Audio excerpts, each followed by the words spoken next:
Good morning, students. Last time we have started with acid, bases, and salts, and in that chapter we have discussed a little bit about introduction of acids, bases, and indicators. मतलब हमने ये थोड़ा सा समझने की कोशिश की थी कि एसिड क्या होता है. हमने ये पढ़ा भी था कि एसिड जो हैं वो टेस्ट में खट्टे होते हैं, बेस जो हैं वो टेस्ट में बिटर होते हैं और टच में सोपी होते हैं, और इंडिकेटर्स के बारे में थोड़ा बहुत पढ़ा था. उसी को अब हम थोड़ा और इलेबोरेट करके पढ़ने की कोशिश करेंगे. ठीक है, तो सामने ब्लू कलर का आपको एक टेबल सा दिखाई दे रहा होगा, इस पे कंसंट्रेट करेंगे आप. इसमें बहुत सारे एसिड्स के नाम बताए गए हैं और उनके सोर्सेज बताए गए हैं. अगर आप ध्यान से देखेंगे तो ये जितने भी एसिड्स यहाँ पर मेंशन्ड हैं वो सारे नेचुरल चीज़ों में पाए जाने वाले एसिड हैं. ये सारी नेचुरल चीज़ें हैं. जैसे विनेगर, सिरका में एसिटिक एसिड होता है. एंड्स स्टिंग, मतलब चींटी काट जाए तो उसमें जो विष होता है, जो जहर रहता है, वो होता है फॉर्मिक एसिड. और ये सब आपको ना लर्न कर लेने हैं. एक भी आपका ऐसा नहीं होना चाहिए जो आपको पता ना हो कि विनेगर में कौन सा एसिड है, एंड स्टिंग में कौन सा एसिड है. क्योंकि इस क्लास में तो ये आपके MCQs के लिए 1 मार्क्स के क्वेश्चन आंसर के लिए तो काम आएंगे ही आएंगे. आगे जाके जो आपके कम्पिटिटिव एग्जाम्स होते हैं ना, उनके लिए ये वेरी इंपॉर्टेंट पैराग्राफ है, ये सारा ही नीचे तक. ठीक है, तो इसको एक एक करके बस रट लेना, आप इसको दिमाग में बिठा लेना. लॉन्ग रन तक आपके काम आने वाली चीज़ है. देन फॉर्मिक एसिड कहाँ पाया जाता है? चींटी जो काटती है उससे जो जहर चढ़ता है उसमें चींटी के जो स्ट्रिंग है उसमें फॉर्मिक एसिड होता है. ठीक है, विनेगर में एसिटिक एसिड और एंड स्टिंग में फॉर्मिक एसिड. सिट्रिक एसिड जो है वो होता है citrus fruits such as oranges, lemon etcetera. ठीक है, और ये जो सिट्रिक एसिड होता है ये खट्टी चीज़ों में ज़्यादातर पाया जाता है. कोई भी सिट्रस फ्रूट का मतलब ही हो गया खट्टी चीज़ें, जैसे कि लेमन हो गया, ऑरेंज हो गया, और भी इस फैमिली में बहुत सारे आते हैं. किन्नू हो गया, है ना, और भी बहुत सारे, मौसमी हो गई एक्सेट्रा. लैक्टिक एसिड ये पाया जाएगा कर्ड, दही में. ठीक है, देन स्पिनच में पाया जाता है ऑक्सैलिक एसिड. ठीक, आंवला और सिट्रस फ्रूट में एक और एसिड है, उसका नाम है एस्कॉर्बिक एसिड, और इसी को विटामिन सी भी कहा जाता है. विटामिन सी का रिच सोर्स कौन सा माना जाते हैं? सिट्रस फ्रूट्स और आंवला. ठीक है, tartaric acid is found in tamarind, इमली में पाया जाता है, ग्रेप्स में, और अनराइप मैंगो में टार्टेरिक एसिड. मोस्ट इंपॉर्टेंट, इसको बस मतलब दिमाग में बसा लेना, बहुत ही इंपॉर्टेंट है ये, आपको आगे भी बहुत ज़्यादा काम आएगा. ठीक है, तो ये हो गया आपका डिफरेंट टाइप ऑफ एसिड. अब नेक्स्ट टॉपिक इन्होंने नेचुरल इंडिकेटर दे दिया है, लेकिन पहले हम एसिड और बेस को अच्छे से समझेंगे फिर आगे बढ़ेंगे. ठीक है, तो एसिड के बारे में थोड़ा और इलेबोरेटिवली हम पढ़ेंगे. ये वही टेबल है. सिट्रस कर्ड में लैक्टिक एसिड, स्पिनच में ऑक्सैलिक एसिड, आंवला में एस्कॉर्बिक एसिड जिसे हम विटामिन सी भी बोलते हैं. मतलब विटामिन सी का साइंटिफिक नेम क्या है? Ascorbic acid. टैमरिंड यानी कि इमली, ग्रेप्स और अनराइप मैंगो में टार्टेरिक एसिड. विनेगर जिसे सिरका बोलते हैं, एसिटिक एसिड. और एंट के स्टिंग में होता है फॉर्मिक एसिड. एक एक नंबर के वेरी इंपॉर्टेंट क्वेश्चंस. ठीक है, आगे चलते हैं. अब एसिड को हम दो तरीकों से डिवाइड कर सकते हैं, दो तरीकों से क्लासिफाई कर सकते हैं. एक तो types of acids based on sources, कि हमें एसिड कहाँ से मिल रहा है, उसके बेसिस पर एसिड को हम दो तरह में बांटते हैं, दो पार्ट में डिवाइड करते हैं. Natural organic acids and mineral inorganic acids. ठीक है, this side natural organic acid and mineral inorganic acid. मतलब जो नेचर से हमें मिलेंगे एसिड उन्हें हम ऑर्गेनिक एसिड्स बोलेंगे. ठीक है, और जो हमें मिनरल से मिलेंगे, मिनरल्स भी नेचर में ही पाए जाते हैं, लेकिन मिनरल मीन्स के जो नॉन लिविंग थिंग्स हैं मोस्टली, जैसे कि जो मिनरल्स तो आप समझते ही हो ना, जो मतलब ज़मीन में से हमें मिल रहे हैं. ठीक है, लवण जिन्हें बोला जाता है, तो उनसे मिलेंगे हम. चलो इनको अंडरस्टैंड करते हैं. Acids that naturally obtained from plant and animal.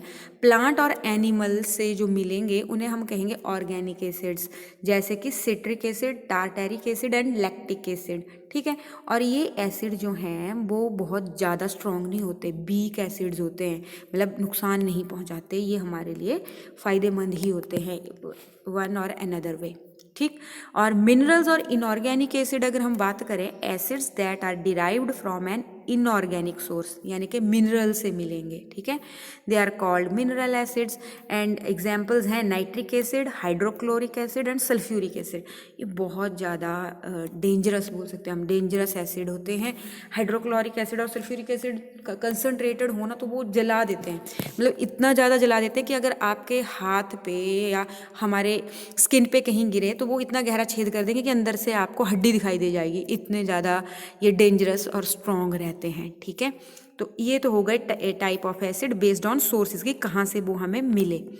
अब एसिड को एक और तरीके से क्लासीफाई किया जा सकता है and that is type of acid based on their strength. अभी हम पढ़ रहे थे ना, मैं बता भी रही थी कि जो प्लांट से मिल रहे हैं जो ऑर्गेनिक एसिड हैं वो ज़्यादातर नेचर में वीक होते हैं, यही मैं पढ़ रही थी। तो अभी क्या हो गया, type of acid based on strength, उनकी स्ट्रेंथ के हिसाब से भी हम एसिड को 2 पार्ट में डिवाइड करते हैं। बड़ी क्लासेज में काम आने वाली चीज़ है strong acid and weak acids, ठीक है। स्ट्रॉन्ग एसिड है usually mineral acids are strong acid. कौन से, जो मिनरल से यानी कि इनऑर्गेनिक चीज़ों से जो एसिड मिल रहे हैं वो स्ट्रॉन्ग होते हैं।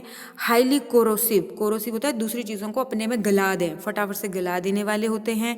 यूजुअली डेंजरस, बहुत खतरनाक है and cause burn on skin, और स्किन को जला देते हैं, ठीक। एग्जाम्पल आपने पढ़ ही लिए। वीक एसिड हैं usually organic acids and they are usually weak, generally edible, इनको खाया जाता है, जैसे कि हम पढ़ ही रहे थे टारटेरिक एसिड पढ़ रहे हैं, एस्कॉर्बिक एसिड पढ़ रहे हैं, है ना, ये सारे। तो सिट्रिक एसिड हो गया, tartaric, lactic, ascorbic acid, they are known as weak acids. ये हो गया एसिड के बारे में, ठीक। अब नेक्स्ट है प्रॉपर्टीज ऑफ बेसिस। इस तरह से एसिड की प्रॉपर्टी हमने लास्ट टाइम कर ली थी, अभी हम प्रॉपर्टीज ऑफ बेसिस देखेंगे। Bases are bitter in taste, ये भी हमने डिस्कस किया था, बिटर होते हैं टेस्ट में। एंड फील इज सोपी इन टच, सोपी होते हैं, छुएंगे तो चिपचिपा सा फिसलेंसी फील होगी फिंगर्स पे हमें, ठीक है। Chemical nature of substances that contain base, example है हमारे पास baking soda, soap, hand wash, detergent, cleaner etcetera.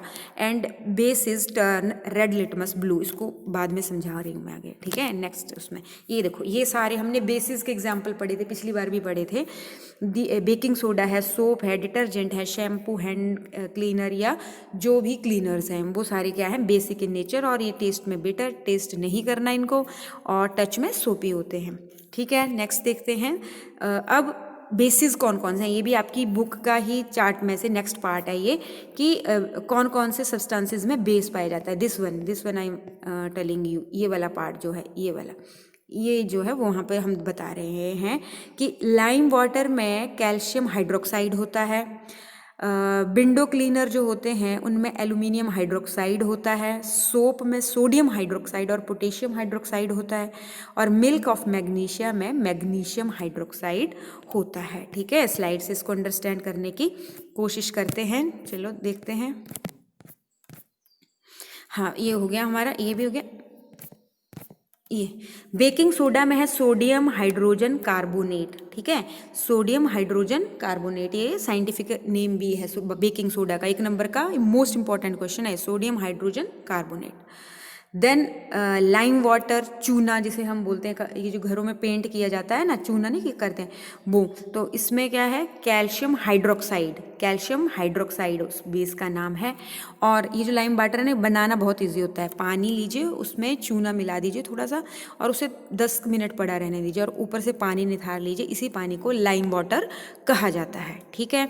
Then window cleaners जैसे कॉलिन वगैरह हो गए, तो उनमें अमोनियम हाइड्रोक्साइड होता है, सोप में सोडियम हाइड्रोक्साइड और पोटेशियम हाइड्रोक्साइड रहता है, और मिल्क ऑफ मैग्नीशिया, एंटासिड्स बोलते हैं इनको, जैसे इनो है, एसिडिटी हो जाती है ना, तो एसिडिटी का मतलब है हमारे पेट में एसिड बढ़ गया। अब एसिड को ख़त्म करने के लिए हमें बेस लेना पड़ेगा, तो हम जो इनो लेते हैं that is basic in nature, उसी को मिल्क ऑफ मैग्नीशिया या एंटासिड बोला जाता है, और मैग्नीशियम हाइड्रोक्साइड इसका नाम होता है, मैग्नीशियम हाइड्रोक्साइड, ठीक है। देन अगर आप ये वाला पैराग्राफ बुक का कंसंट्रेट करें तो यहाँ पर इंडिकेटर्स के बारे में कुछ बताया गया है, ठीक है।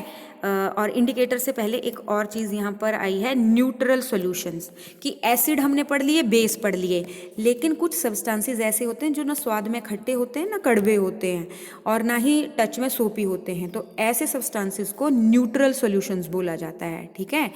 The solutions which do not change their color of either red or blue litmus are known as neutral. Means ऐसे substance जो ना acid हैं ना base हैं, they are known as neutral substances. Okay, neutral क्या है? Neither acidic nor basic, and they do not change the color of indicator. Indicator हमें पता ही है acid base का पता लगाने के लिए जो chemical हम use कर रहे हैं.